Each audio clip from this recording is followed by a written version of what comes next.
Well, good morning, everybody. It is time for another segment of Back with the Bishop, and we are going on. And as the notifications are going out, I would like to send out a happy birthday shout out to everybody that is celebrating their birthdays today. Today is your special day, and I pray that your day is filled with many blessings, gifts, and love from all around, and that you enjoy as many of the sweet things as you desire. Just don't make yourself sick, all right? It's your day. You've been waiting 365 days, so go out, live it up, celebrate it. You deserve it, all right? And if this is your first time watching one of these broadcasts, it is time for Back with the Bishop, Ministry of Lamont Walker Ministries. And this is about renewing the mind and the body for a healthy living. And I want you to know that these are to encourage you, to empower you, to educate you, to motivate you, to inspire you, and to uplift you to move towards your destiny, operating in the purpose for which you've been created, using the gifts that are within you. I want to tell you thank you so much for tuning in. I thank you for tapping in and coming in and watching and even sharing these broadcasts. It means the world to me to have you a part of this broadcast. And I just can't tell you thank you enough from the bottom of my heart. I appreciate every like, every share, every comment, every red and blue dot, y'all. That means a great deal to me. It actually encourages me to continue sharing what I share because it lets me know that what I'm sharing over here and what we're doing over here on this broadcast of Back with the Bishop, that it is helping you. And so I also want to let you all know, of course, this broadcast was formerly known as Pastor Lou Live. And so the Lord has seen fit to bring elevation, and so yours truly will be consecrated to the office of the bishopric on this coming Saturday at 10 a.m. Yes, the Lord is doing great and mighty things in the lives of his people. And so I am honored and humbled to, again, be chosen for such an office to operate and to function in ministry. And I do not take it lightly or for granted that the Lord would find me worthy to walk in such an office and operate in such a gift. And so on this coming Saturday at 10 a.m., yours truly, along with Bishop-elect Damian Dean, Bishop-elect David Stevens, and Bishop-elect Linda Moss, will be consecrated into the office of the bishopric at 10 a.m. And it's going to be held at our Town Drive location. That's United Community Cathedral, 1801 Town Drive, Columbia, Missouri. And so hopefully we'll be able to see your face in the place, and you'll be able to celebrate along with us in what the Lord is doing. Again, he's not doing just great things for us, but he's doing great things for all of his people around the world. And so I'm thankful and grateful for that. And so I'm going to go on into sharing what I want to share with us today. I'm been reflecting, and I've been in a place of just kind of listening so that I can be able to share again some information and some education and some empowerment, some encouragement to you all, that is, again, I believe is worth your time and worth your while.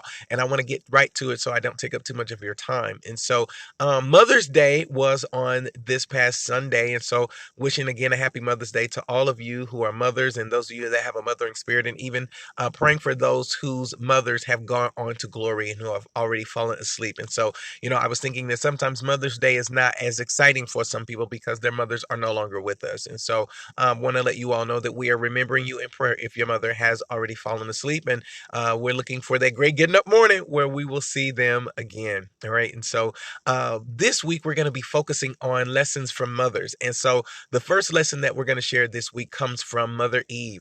The text says in Genesis that Adam called his wife Eve because she was the mother of all living things. And so one of the lessons that I want to share is that Eve, thank you so much for the blue dot. Hey Samantha, good to see you. One of the lessons that we take from Eve is a lot of people have learned and read the story and heard the story about the creation of Adam and Eve and when God placed them there in the garden.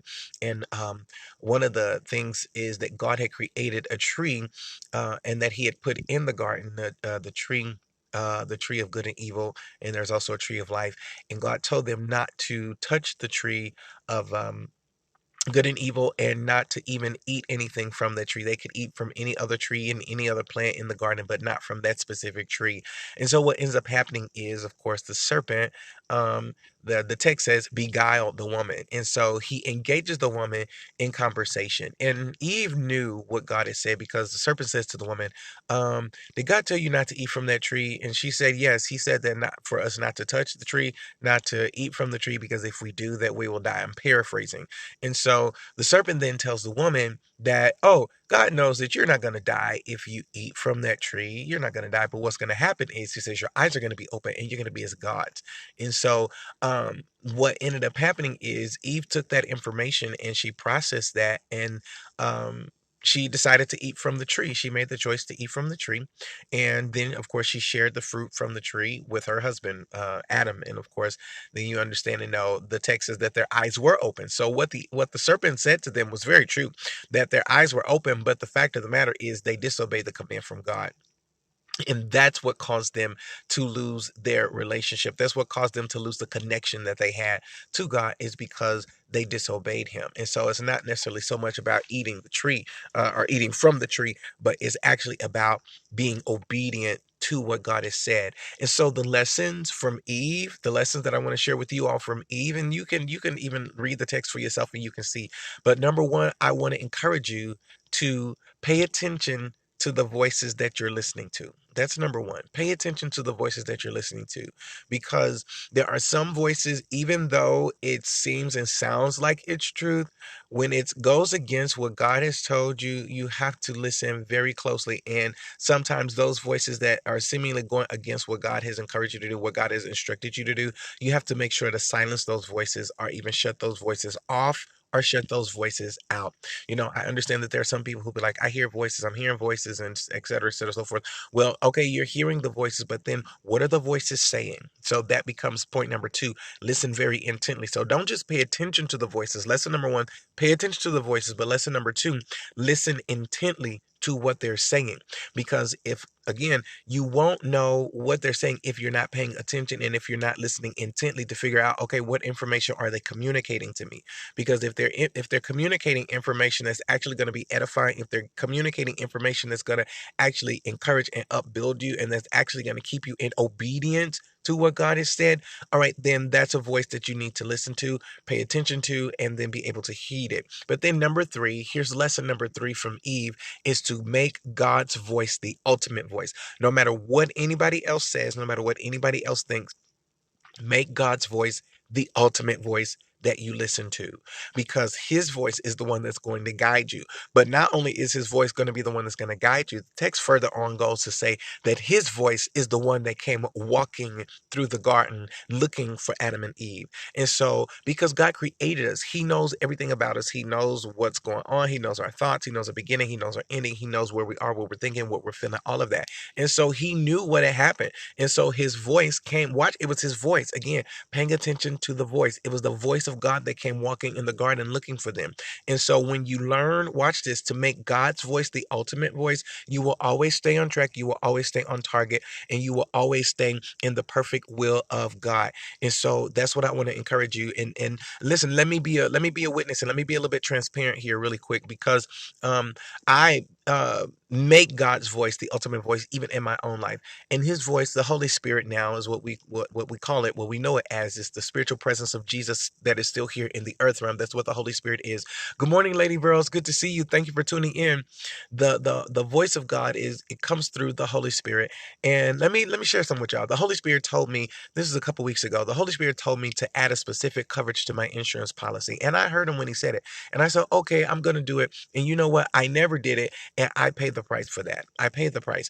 And so I was like, man, you know what? If I would have if I would have just did what he said do when he told me to do it, I would not be in the position and the predicament that I was in, because I would have been obedient. That's what it comes down to, being obedient to the voice of God. And so that's what's so important. Sometimes people will say, well, something told me, or I really felt this inclination, or I just felt this nudging. That's the Holy Spirit. It's the voice of God that is trying to give you direction and clarity for your life, and let you know where you're supposed to go and what you're supposed to do and what you're not supposed to do. Okay. All right. So these are the lessons from Eve today, y'all. We're going to be sharing lessons from mothers all week long as much as possible. And again, lesson number one, listen to the voices. Pay attention to the voices that you're hearing. Number two, listen very intently. But then number three, make God's voice the ultimate voice. I pray that you've been encouraged, empowered, educated, motivated, and inspired and uplifted today from these lessons from Eve.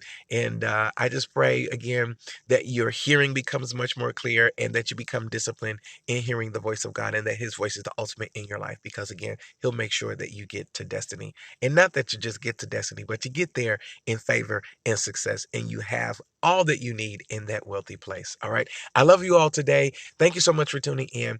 And I hope that I will be able to see you all at the consecration on this coming Saturday. And even if not, please pray prayers of blessings and prayers of success and prayers for the presence and power and authority of God to be released in that experience so that all will be able to have an encounter with God, that we have a God experience. All right. I love you. Thanks for tuning in. I'm signing off by saying, hello, 2019.